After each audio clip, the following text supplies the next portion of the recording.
వాక్యాన్ని పంచుకుంటారు. ఈ సమయంలో దేవుని యొక్క వాక్యాన్ని మనం అంతా కూడా విందాము. అదే సమయంలో దేవుని యొక్క వాక్యాన్ని మరి పంచుతున్నప్పుడు ఎవరు కూడా పత్రికలు పంచకండి. ఓకే.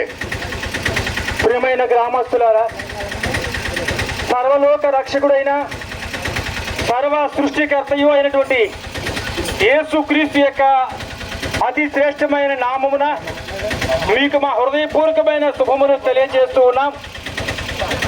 ప్రియమైన వారులారా, ఈ సమయంలో ఒక సంతోషకరమైన సమాధానకరమైన సువర్తమానంతో మీ ముందుకు వచ్చి ఉన్నాం. అదేమిటంటే లేఖనములో లైన్లో ఉండండి దయచేసి. అంతా కూడా బ్యాక్ ఉండాలి, ఆటో వెనకాల ఉండాలి. ప్రియమైన గ్రామస్తులారా, లేఖనములో లేక బైబిల్ గ్రంథములో ఈ విధంగా వ్రాయబడి ఉంది. దేవుడు ప్రేమ స్వరూపి అని లేఖనము చాలా స్పష్టంగా జ్ఞాపకం చేస్తూ ఉంది. ప్రేమ స్వరూపి అయిన దేవుడు, పరిశుద్ధులైన దేవుడు పాపాత్ముడైన మానవుని ప్రేమించి పాపాత్ముడైన మానవుని పాప శిక్షణ నుండి నరకం నుండి విడిపించిన కొరకు మనుష్యుడిగా లోకమునకు వచ్చి సర్వలోక మానవ పాప పరిహారము కొరకు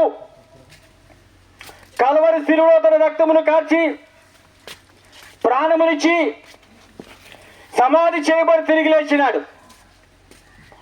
ఈ విధంగా దేవుడు మానవులుగా తనకున్న ప్రేమను ఆయన రుజువు చేసినాడు.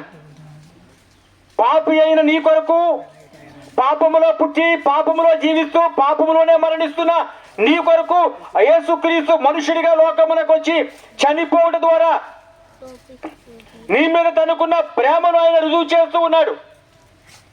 ఈ రీతిగా దేవుడు, పరిశుద్ధులైన దేవుడు నిన్ను ప్రేమించి నీ కొరకు తన ప్రాణమునిచ్చినాడు.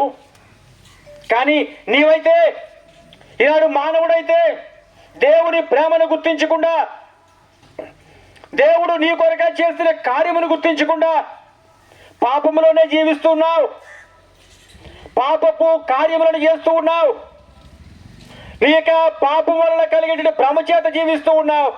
చివరికి నిత్య నరకమునకు నీ వారసులు అయిపోతూ ఉన్నావు. ఇటు దుస్థితిలో నిన్ను ప్రేమించి మరొకసారి కృప కలిగిన దేవుడు ఈ ఉదయకాలం ముందు తన యొక్క సువార్తని ముందుకు తీసుకొని వచ్చినాడు. ఈ సమయంలో నేను పిలుస్తున్నాడు.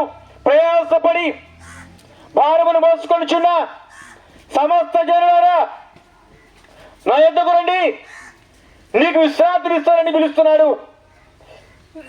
నీ కొరకే ప్రాణం ఇచ్చిన దేవుడు, నీ కొరకే రక్తము కాల్చిన వాడు, నీ కొరకే చనిపోయి సమాధి చేయబడి తిరిగి లేచిన దేవుడు ఈ సమయంలో ప్రేమతో నిన్ను పిలుస్తూ ఉన్నాడు. నా యొద్దకు రండి, నేను మీకు విశ్రాంతినిస్తాను, నేను మీకు విశ్రాంతినిస్తానని పిలుస్తున్నాడు. సహోదరుడా, త్రోసివేయకు. నిన్ను ప్రేమించిన దేవుడు నీ యొద్దకు వచ్చి నా యొద్దకు రండి, మీ పాపమును క్షమించి మీకు విశ్రాంతినిస్తాను, పరలోకమునకు మిమ్మల్ని వారసులుగా చేస్తానని ఆయన ప్రేమతో నిన్ను పిలుస్తూ ఉన్నాడు. ప్రేమతో నిన్ను ఈ సమయంలో ఆహ్వానిస్తూ ఉన్నాడు. దేవుని యొక్క ప్రేమ, దేవుని యొక్క ప్రేమ వార్త ఈ సమయంలో నీకు వినబడుతూ ఉంది. సహోదరుడా, సహోదరి, త్రోసివేయకు, నిర్లక్ష్యము చేయకు. ఒకవేళ త్రోసివేసి నిర్లక్ష్యం చేసి నీ పాపములోనే ఉండి నీవు మరణించినట్లయితే నీ యొక్క పాప శిక్షను అనుభవించక తప్పదు. అదే అగ్ని గుండమని రాయబడింది. అగ్ని ఆరదు, పురుగు చావదని కూడా లేఖనము జ్ఞాపకం చేస్తుంది. యుగ యుగములు కూడా అగ్ని గంధకములతో మండే గుండములో నీవు యాతన పడవలసి వస్తుంది. అట్టి యాతనకరమైన నరక శిక్ష నుండి నీవు తప్పించి, నిన్ను విడిపించి, నీ పాపములు క్షమించి నిత్య సంతోషము కలిగిన ఆ యొక్క పరలోక రాజ్యములో నిన్ను ప్రవేశింప చేయాలని ప్రేమస్వరూపైన దేవుడు ఈ సమయంలో నిన్ను ప్రేమించి నిన్ను పిలుస్తూ ఉన్నాడు. ప్రేమస్వరూపైన దేవుడు నిన్ను ప్రేమించి పిలుస్తూ ఉన్నాడు. త్రోసివేయకు.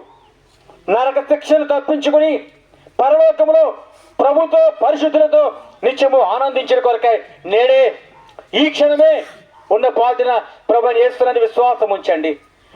ప్రభుని యేసుని మీ సొంత రక్షకునిగా స్వీకరించండి. మీరు రక్షించబడతారు, మీ ఇంటి వారు రక్షించబడతారు. ప్రభుని యేసునందు విశ్వాసం ఉంచండి. అప్పుడు మీరు మీ ఇంటి వారు గొప్ప రక్షణ పొంది ప్రభునందు ఆనందించగలరు. ఆమేన్. ప్రార్థన. దీక్షణ గారు ప్రార్థనలంతా కూడా కళ్ళు